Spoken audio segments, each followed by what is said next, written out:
This is Chapter 6.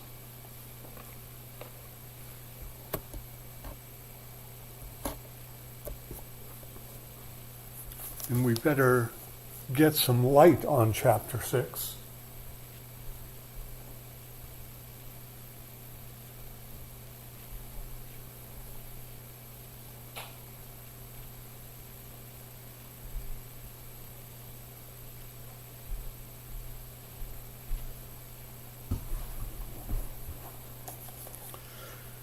Okay, Chapter 6.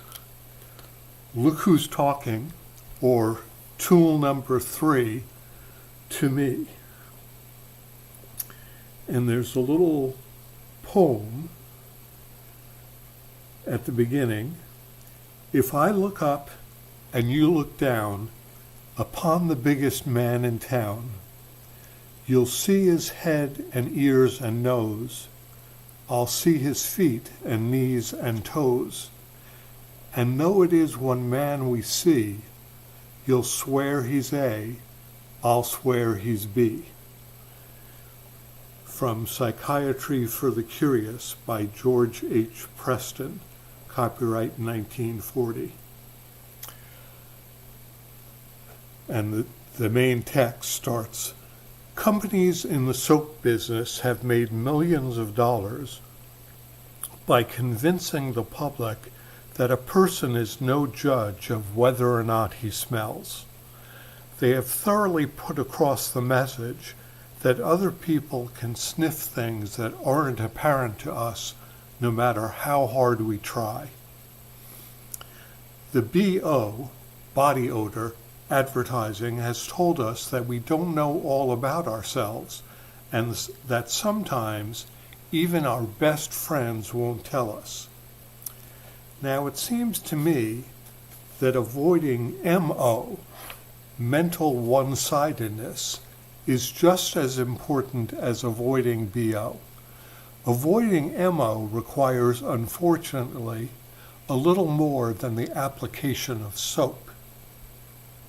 When we have MO, sometimes even our best friends can't tell us.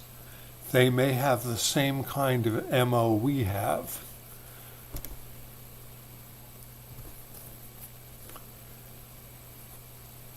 In this chapter, we will find a tool for thinking that will remind us that we smell mentally just as much as the soap ads say we do physically.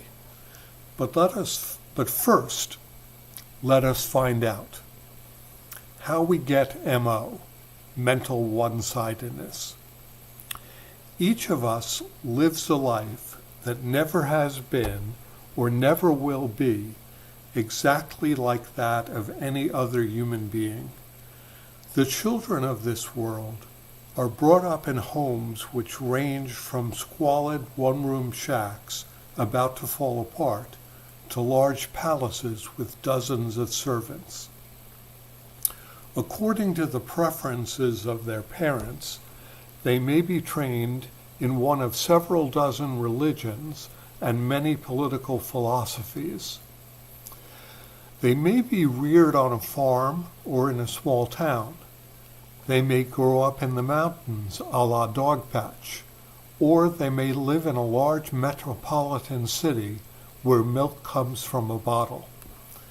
There are some who have had no schooling and cannot read or write, and there are others who spend as much as a quarter of a century in formal education. Each county in every state has a particular set of passions and prejudices that are more or less different from those of its neighbors.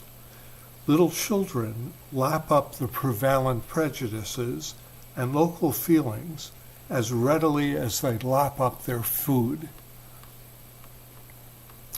Differing backgrounds. If a blind man bumped into you on the street, you wouldn't be likely to get mad at him. You would realize that due to the way he was born, or to something that happened to him after he was born, He is just unable to see the things you can see. But when people disagree with us on personal, social, business, and political matters, we may get mad at them because we feel they are either mean or stupid. We forget that we believe what we happen to believe because of our glands, the people we've been with, the books we've read, and the experiences we've had. Things that seem natural to one group of people may be shocking to another. For example, in 1924, a Japanese museum held an exhibition of some European paintings and statues. Rodin's sculpture, The Kiss, was considered too indecent for public view. A bamboo screen had to be placed around it. Since the United States occupation, the Japanese seem to be, at least in one particular, adopting Western ways. Recently, for the first time, a kiss has been permitted on the screen in a Japanese motion picture. Even as European a country as Finland has been slow in accepting the kiss. In 1915, it was regarded as improper, although the same Finns had no objection to mixed bathing au naturel. An estimated 1/3 of the people in the world don't kiss at all. Not only the Japanese, but the Chinese, Malayans, Polynesians, Eskimos, and practically all the Aboriginal tribes find kissing uninteresting or immoral. Some think it's more fun to blow into each other's ears. Some Eskimos find rubbing noses more thrilling. A city in ancient Greece once passed a law that any man who kissed his wife in public should be put to death. What seems natural or common sense to us depends on when, where, and with whom we grew up. In view of our differing backgrounds, is it any wonder that we frequently disagree with each other? To some extent, we create our facts. We see things not as they are, said the wise man, but as we are. Most of us have not learned to be aware of the part our nervous system plays in reporting facts. When we say, "This stew is good," or "This flour is red," or "The PTC paper tastes bitter," we think we are talking about qualities that are completely in the stew, flour, or paper. But for example, the flour itself isn't red. The red is created by our apparatus for seeing and interpreting. A flower reflects light wave of a certain wavelength. These light waves are picked up by the lenses of the eye and focused on the retina of each eye. They are then changed into electrical impulses, which travel along the 2 million fibers that make up the optic nerves leading from the eyes to the brain. In the visual cortex of the brain, the incoming electrochemical impulses are made into the sensation we call red. But light waves are not red or any other color. They are electromagnetic energies similar to heat rays, cosmic rays, and X-rays. We create the red in our own nervous systems. In other words, the red we see is a joint product of what is outside of us and our own machinery for observing. Many people have nervous systems that do not change wavelengths of 6,500 angstrom units, parentheses, an angstrom unit is 1/100 millionth of a centimeter, close parentheses, into red. What others see as red, they will see as a different color, or perhaps in tones of gray. We see reality through a mirror that partially transmits and partially reflects. We see things that are outside of us, but we see them bathed in reflections from our own minds. A little pause.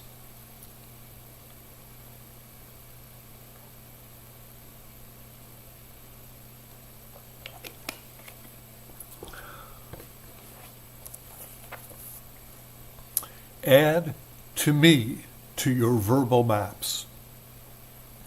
If you say pistachio ice cream is good, remember that you are talking about your own nervous system or your own reaction to pistachio ice cream. If the man next to you says pistachio ice cream is terrible, remember that he is talking about himself just as much as he is talking about pistachio ice cream. It is stupid to get into an argument about whether pistachio ice cream is or is not delectable. Such arguments cannot lead to agreement simply because they are not arguments about what is outside of people. Each person is simply reporting the way his own nervous system works, but his language misleadingly implies that he is talking only about ice cream.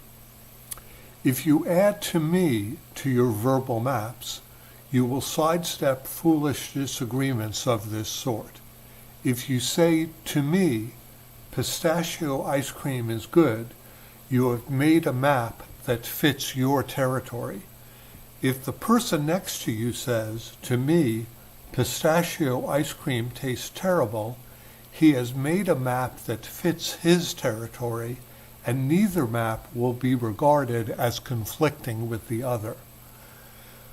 There are many phrases that can remind us of the part we play in the production of knowledge. In this book, we are using the phrase "to me" and variations like "to you," "to him," "to her," and "to them." Other phrases, such as "from my point of view," "as I see it," or "apparently," are often used for the same purpose, to remind us that a mortal human being is talking. Your reaction depends on what you are used to. Suppose you have 3 buckets of water in front of you. One bucket has been cooled down to 40 degrees. The middle one is about 80 degrees, and the other one is quite warm at about 120 degrees. You put your right hand in the bucket of cold water and your left hand in the bucket of hot water. Let them get accustomed to it for a minute. Then, if you put your right hand into the middle bucket, it will feel warm. And if you put your left hand in the middle bucket, it will feel cold. If you put both hands in the middle bucket at the same time, it will feel warm to your right hand and cold to your left. In other words, even your left hand will not agree with your right if it has been subjected to different conditions. In this case, you could not say, "To me, the middle bucket is hot," or cold. You would have to be even more specific. To my right hand, the middle bucket is warm, but to my left hand, it is cold. When we add "to me" to our verbal maps, we will be reminded that we should take our nervous systems into account. It helps us realize that when we give judgments, we are talking about ourselves and what we are used to just as much as we are talking about the things outside us. The importance of a point of view. "It's easy to spot a well-informed man," a wit once said. "His opinions are just like your own." When the Alsatian pastor, John Frederick Oberlin, found two people disagreeing with each other, he would get them to sit down at opposite ends of a table in his study. He would then point to a picture on the wall and say, "John, what do you see in that picture?" John would look up and say, "I see a flower." Then he would say, "Bill, what do you see?" And Bill would say, "No, he's wrong. That's a bird." Then John and Bill would start arguing again. He would let them argue heatedly for a while, and then ask them to exchange places at the table. When they changed their point of view, they found that the picture from one end of the table looked like a flower, and that from the other end it looked like a bird. Then the kindly pastor would point out, "A lot depends upon your point of view." We cannot get along in this world and keep our blood pressure down if we do not liberally sprinkle our verbal maps with to-me's. No matter how carefully we map the territory, we can only say, "This is the way I see it. This is the way things are to me." We have no right to assume that our way of seeing things is the only proper way. We have no right to assume that all people who disagree with us are fools. We are different from other people by heredity, and we are different from them by training too. Our point of view is different, and our interests are different. Hence we can expect that people with other points of view will reach other conclusions based upon their points of view, experiences, and data. Someone said jokingly, "Tolerance is pretending that opinions which disagree with yours are not nonsense." The phrase "to me" is not designed to develop this superficial kind of tolerance, nor should adding "to me" to our verbal maps always indicate that everyone is equally right and that one plan is just as good, that is, brings just as much happiness as another. Instead, the phrase "to me" should help us understand why we often disagree with other people and why they disagree with us. This understanding will help us convert them to our point of view, or, on the other hand, it will help us accept their point of view if theirs is more mature. Our personal interests blind us. "It's interesting," wrote William J. Riley, "to watch how our views change with our personal interests. On one occasion, when a boy I went fishing with,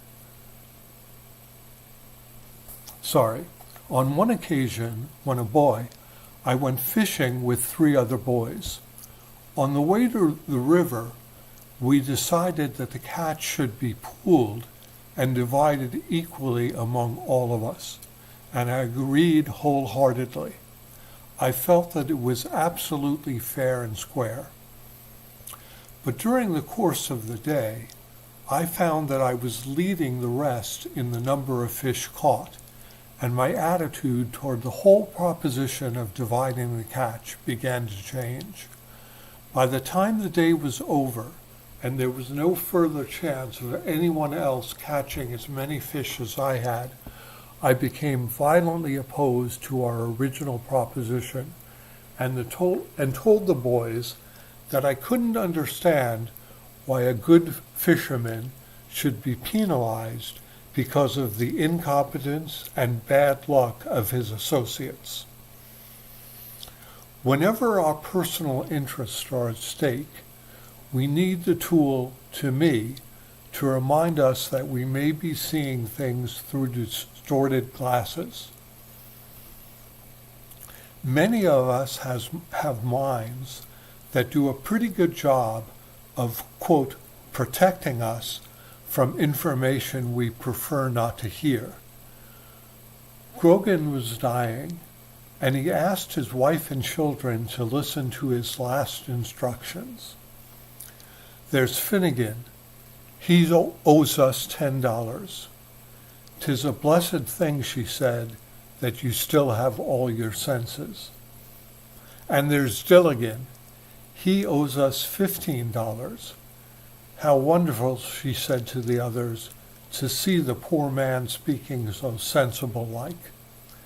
And don't forget, said Grogan, that we owe $4 to the butcher.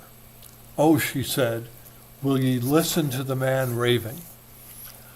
Our minds tend to let in only what fits in with our personal feelings and interests. Charles Darwin was aware of this tendency, and he always made it a point to write down any evidence that did not fit in with his scientific theories. He knew how easy it is to forget things that do not fit in with one's hopes and desires. Another pause.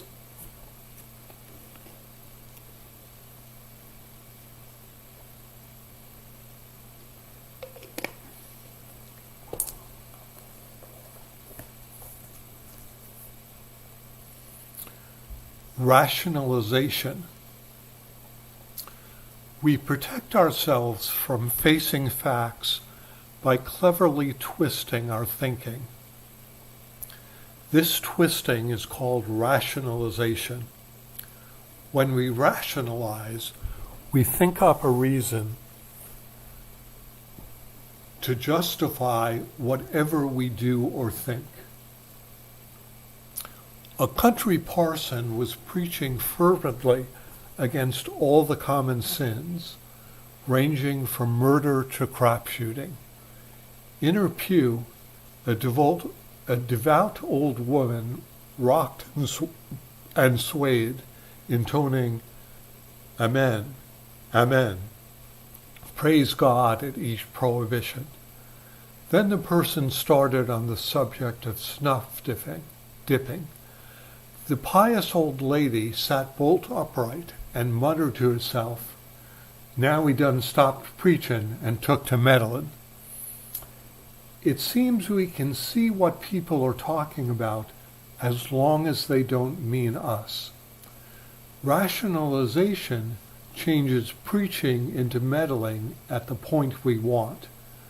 Rationalization enables us to hurt other people's feelings under the noble banner of honest frankness. It also lets us get mad at the unwarranted rudeness of other people when they do the same thing.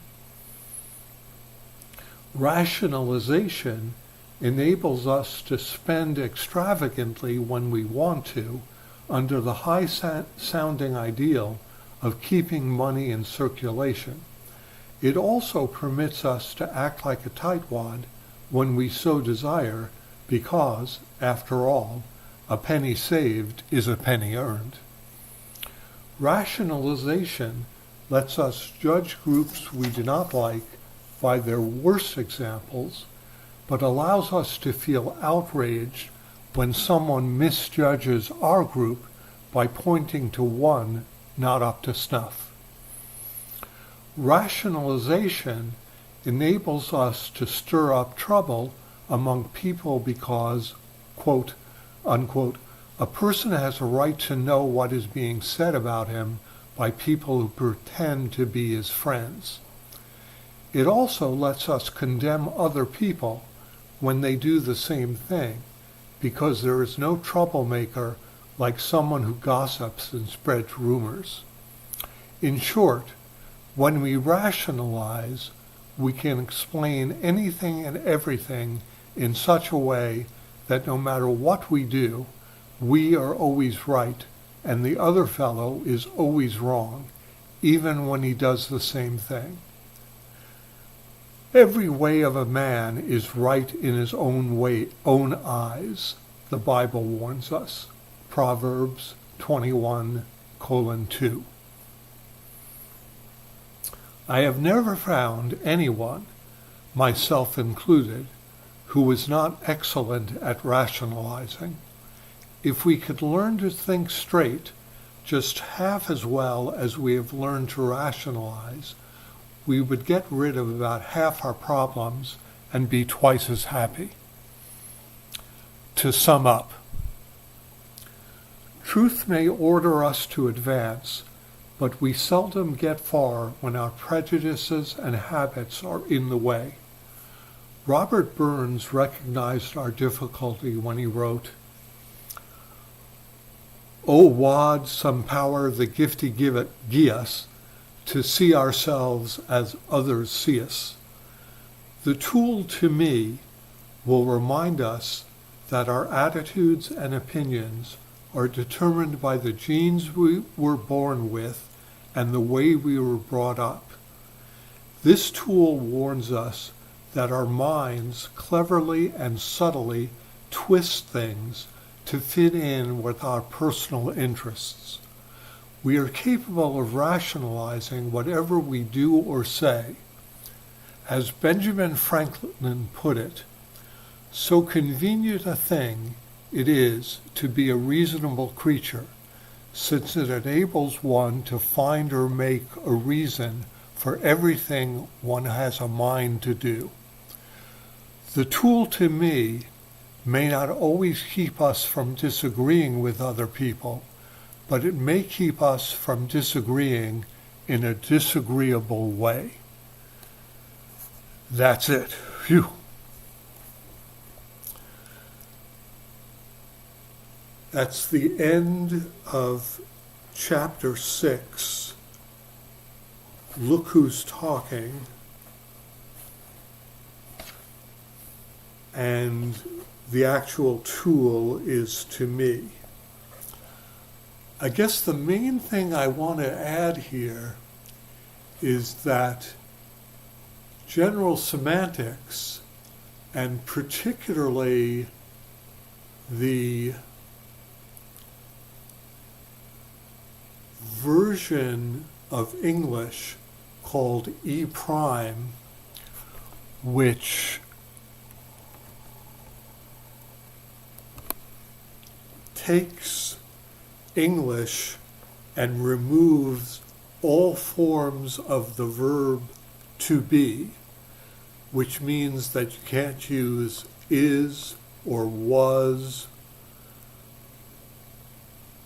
and all the variations on it.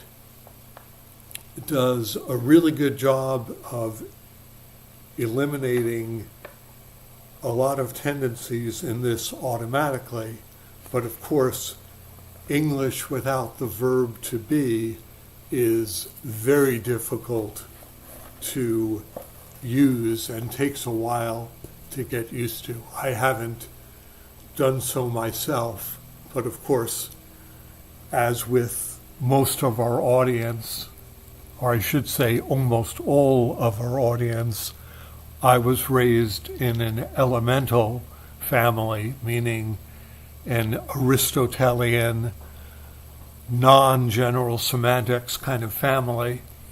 And so I got into habits of using regular English and not using general semantics.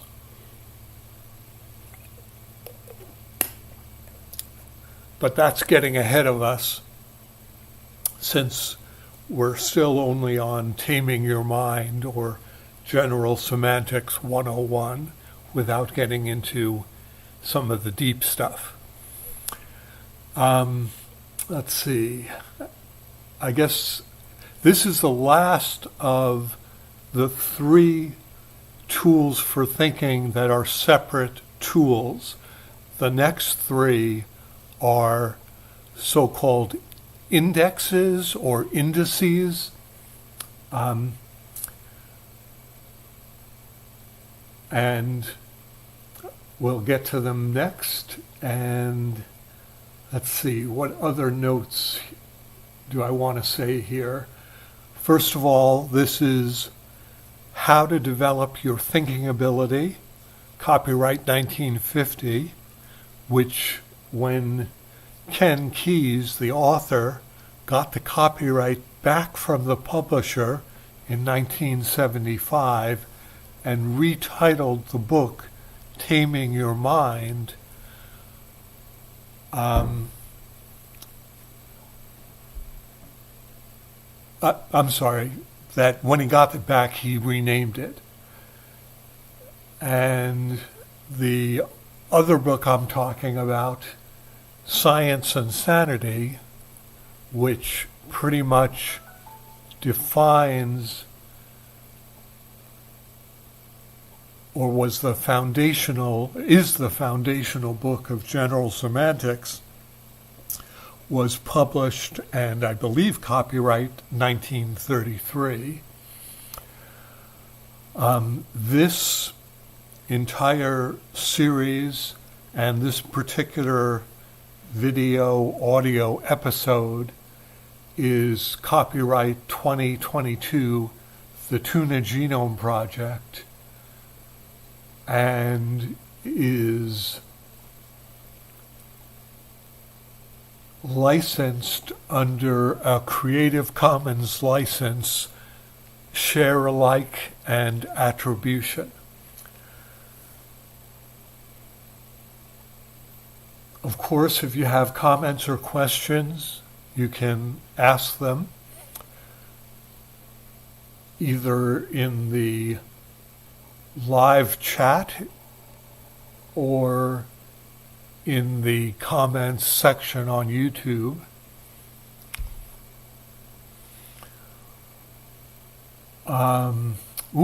Or check out my Instagram channel, Oh Hi Science. And let's see. I can't think of anything else I want to mention other than please subscribe and hit or smash or press the notification button if you want to be notified about new entries in this channel. And it's October 3rd, 2022 at 9:52 a.m. and signing off.